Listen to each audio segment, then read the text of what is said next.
क्रोध, ईर्ष्या मानव की सबसे बड़े शत्रु है। महात्मा बुद्ध एक गांव में प्रवचन सुना रहे थे। उन्होंने पास हुए लोगों के समीप अपनी मधुर वाणी से सभी को संबोधित करते हुए बताया कि हर किसी मनुष्य को धरती मां की तरह सहनशील तथा क्षमाशील होना चाहिए। क्रोध मानव का ऐसा शत्रु है जो दूसरों को तो हानि पहुंचाएगा, साथ में खुद भी उससे नहीं बच पाएगा। इसलिए सभा में सभी लोग शांति से उनकी बात को ध्यानपूर्वक सुन रहे थे। तभी वहां उस सभा में एक अति क्रोधी व्यक्ति भी उपस्थित था। वह पहले तो उनकी बात सुनता रहा, फिर वह अचानक महात्मा जी से क्रोधित होकर बोला। बोलते समय उसका आंखें खून के समान लाल हो रही थीं। उसने बोला कि तुम ढोंगी हो, यहां बैठकर लोगों को बेवकूफ बना रहे हो। ये जो भी तुम कुछ कह रहे हो ना, इसको सचमुच करना बहुत मुश्किल है। समझे? तुम्हारी इन बातों का कोई मतलब नहीं है। ये सब बातें कोई मायने नहीं रखती।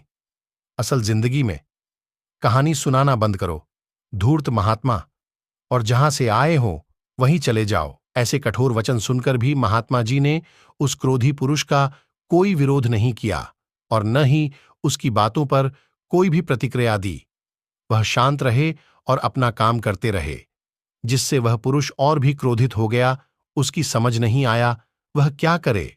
अगले दिन जब उस व्यक्ति का क्रोध शांत हुआ और उसे अपनी गलती का पछतावा हुआ, तब वह आत्मग्लानि में जलने लगा और फिर उसने सोचा कि उस महात्मा से मुझे माफी मांगनी चाहिए। वह महात्मा जी की खोज में उसी स्थान पर गया जहां महात्मा जी कल प्रवचन दे रहे थे। लेकिन महात्मा जी वहां कहाँ मिलने वाले थे? वह तो अपने शिष्यों के साथ अन्य किसी गांव की यात्रा पर निकल पड़ी डढ़े। वह पुरुष सब लोगों से महात्मा जी के बारे में पूछता पूछता उस स्थान पर पहुंच गया जहां की महात्मा जी प्रवचन कर रहे थे। तब उस पुरुष को महात्मा जी के शिष्यों ने उसे उनके पास जाने से रोका, लेकिन महात्मा जी ने अपने शिष्यों को आदेश दिया कि आने दे उस पुरुष को। तब वह पुरुष महात्मा जी के चरणों पर गिर गया, उनसे बोला, मुझे क्षमा कीजिए महाराज। उसने महात्मा जी से पूछा, क्या आप भूल गए हो कि मैं वही जिसने कल आपका इतना अपमान किया था? मैं अपने दुष्ट कृत्य की आपसे माफी मांगता हूं।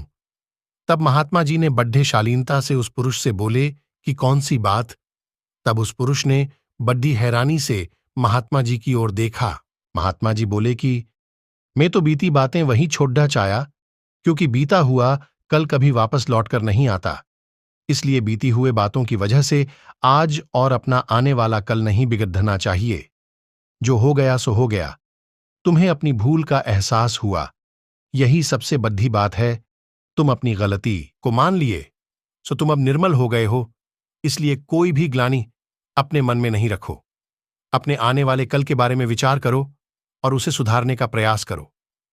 महात्मा जी की बात सुनकर उस पुरुष के मन का भार हल्का हो गया और उसने महात्मा जी के चरणों को पकड़ कर कहा, आज से मैं अपने क्रोध का त्याग करता हूं और धैर्यवान और क्षमाशील होने का प्राण आज। तो दोस्तों, हमें इस कहानी से यह प्रेरणा मिलती है कि यदि अपने बीते हुए कल की गलती को लेकर हमें वर्तमान में उसका पछतावा न कर, उस गलती को हमें अपने भविष्य में कभी नहीं करना चाहिए, क्योंकि दोस्तों, बीता हुआ कल कभी लौटकर वापस नहीं आता।